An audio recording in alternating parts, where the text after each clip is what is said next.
मित्रों नमस्कार, आपका स्वागत है। आज लोकसभा में वक्फ अमेंडमेंट बिल 2025 पेश किया जा रहा है और ये विधेयक वक्फ एक्ट 1995 में संशोधन है और उसके लिए आज सरकार की तरफ से, अपोजिशन की तरफ से पूरी तैयारियां हो गई हैं कि कैसे इस विधेयक को पारित करना है। क्योंकि पहले सरकार के एजेंडे में था कि हम इसको टाल देंगे अगले सत्र तक, लेकिन चूँकि शोर शराबा काफ़ी मच रहा है तो सरकार ने सोचा कि इसको शोर शराबे से पहले ख़त्म कर लें।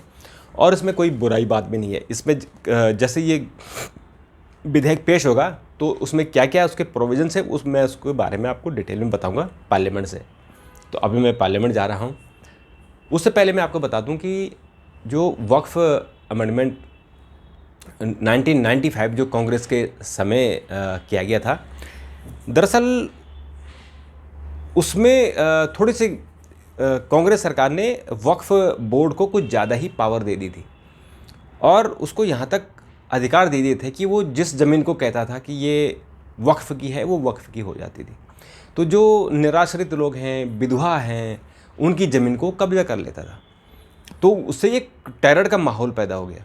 तो उस माहौल को ख़त्म करने के लिए जो वक्फ बोर्ड है, उस बोर्ड का कामकाज को ट्रांसपेरेंसी के लिए, और उसमें जैसे कि बड़ी शिकायतें आ रही कि ये वक्फ बोर्ड जो है वो लैंड ग्रेबर बन गया है, भूमाफिया।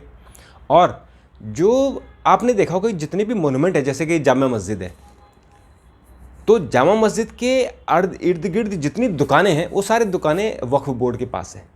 अब उनसे पूछे कि उनका किराया कितना है और मार्केट में जाके पूछे आपकी उनका किराया कितना है, तो आपको पता लगेगा कि मार्केट का किराया बहुत ज़्यादा है लेकिन उनसे दुकानदारों से कम लिया जा रहा है। और वहीं खेल होता है।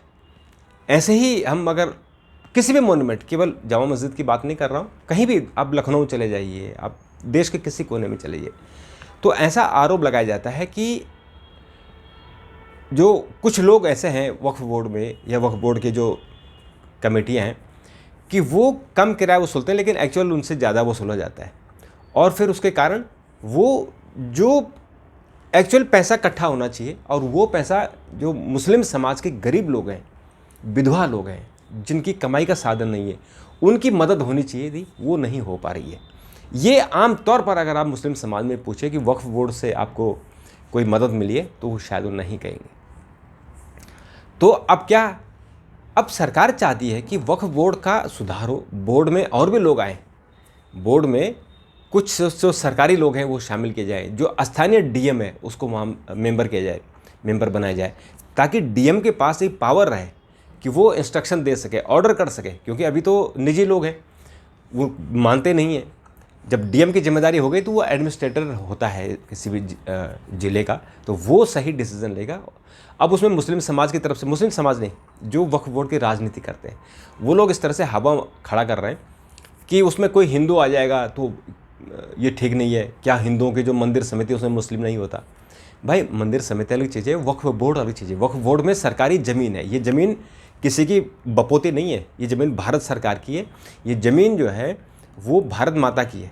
तो ये ज़मीन वक्फ बोर्ड की, मतलब वक्फ बोर्ड की थोड़ी हो गई, या रेलवे की तो रेलवे की थोड़ी हो गई। वक्फ बोर्ड ज़मीन तो भारत की है ना। तो उस ज़मीन का कैसे यूटिलाइजेशन किया जाए, उस ज़मीन का कैसे बेस्ट यूटिलाइजेशन करके जो गरीबों की मदद की जाए, इसका पर्पज़ है। तो अभी हमने देखा कि नमाज के दिन, जब अभी ईद थी, तो ईद के दिन हमने देखा भी सोमवार को 31 को, कि बहुत सारे लोगों ने अपने बाहों पर काली पट्टी पहनकर नमाज पढ़ रहे थे। अब देखिए, उनको यही समझाया गया ना, जैसे किसान आंदोलन में किसानों को समझाया गया कि विरोध करना है, और आज वही किसान कह रहे हैं ना कि हमें ये कानून अच्छे थे। तो जो कानून अच्छे थे पहले पढ़ तो लो ने। ऐसे ही जो वक्फ बोर्ड का जो अभी विधेयक आ रहा है, उसको पढ़ तो लो, उसमें क्या क्या प्रोविज़न है। जेपीसी बैठी और जेपीसी में सब लोगों को मौका दिया। करीबन ऐसा बताया जा रहा है कि करीबन 95,000 लोगों ने अपने रिकमेंडेशन की। उसमें से बहुत सारे रिकमेंडेशन, जो अच्छी रिकमेंडेशन है, मानी गई। अपोजिशन ने सिर्फ उसमें हंगामा किया, वॉकआउट किया, विरोध किया, उसके कारण कुछ नहीं किया। पता नहीं ये विरोध क्यों कर रहे हैं। देखिए, वोट बैंक की राजनीति से ऊपर उठना चाहिए। अगर आप राजनीति से ऊपर उठोगे तो बहुत सारी चीज़ें अच्छी भी होंगी। सुधार की ज़रूरत है ना, हर जगह सुधार कहाँ नहीं है? क्या हमारे एजुकेशन सिस्टम में सुधार नहीं हो रहा है? क्या हम देख रहे हैं कि हमारे लाइफ स्टाइल में सुधार नहीं हो रहा है, हमारे हेल्थ सेक्टर में सुधार नहीं हो रहा है, हर जगह सुधार हो रहा है। तो सुधार की गुंजाइश हर जगह होती है, वहाँ भी अगर गड़बड़ी है तो सुधार की जा सकती है। पर्पज़ है कि जो गरीब बेवा हैं, जो निराश्रित हैं, जिनकी इनकम नहीं है, जो बुज़ुर्ग हैं, उनकी सेवा हो, उनको मदद मिले। तो ये जो वक्फ बोर्ड से जो आय जनरेट होती है, जो इनकम आती है, उस इनकम का सही सदुपयोग हो, और जो मोनूमेंट है उनकी भी देखभाल ठीक ठाक से हो। देखभाल क्यों ना हो? अभी मैं फैज़ाबाद गया था, तो फैज़ाबाद में जो पहले नवाब थे अवध के, उनकी वहाँ पर मज़ार है। तो उस मज़ार में ये जो वहाँ मुझे लोगों ने बताया कि उस मज़ार में जो दिया जलाते हैं, मोमबत्तियाँ जलाते हैं, उस दिया जलाने के लिए तेल नहीं है। तो अब इसका अगर सदुपयोग ठीक से हो, जो वहाँ टिकट लग रहा है लोगों को देखने के लिए, तो उस पैसे से आप उसका सदुपयोग कर सकते हैं।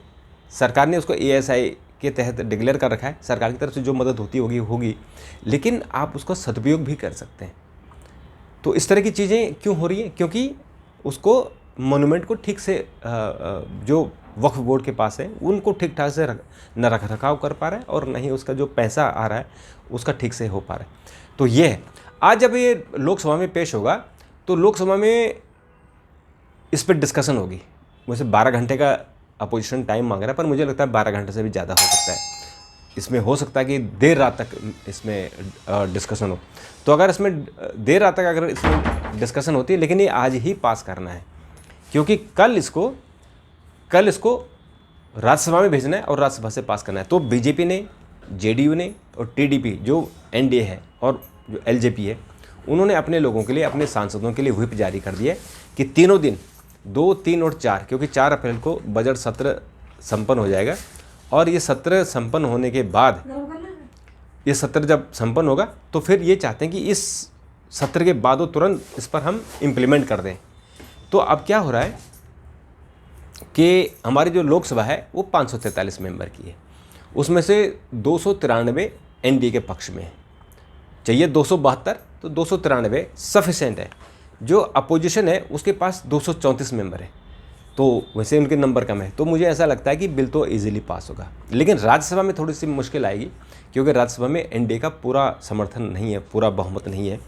तो वहाँ वो कुछ ऐसे पार्टियां हैं जो NDA को सपोर्ट नहीं करती हैं, लेकिन वो अपोजिशन के साथ भी नहीं है, तो उनसे वो एब्सटेंड कराने की कोशिश करेंगे, यानी उस समय वो अनुपस्थित रहेंगे जब बिल पास होगा। तो कल राज्यसभा से पास हो जाएगा। अगर बहुत हंगामा संगामा हुआ तो फिर 4 तारीख को पास हो सकता है, क्योंकि ये भी हो सकता है कि अपोजिशन के लोग शोर शराबा करें और हाउस न चलने दें, ये भी हो सकता है। तो खैर जो भी होगा इस पर हम देखेंगे, और आज जैसे ही बिल टेबल होगा, लगभग ऐसा लग रहा है 12:30 बजे, तो मैं फिर इसके बारे में आपको और डिटेल दूंगा।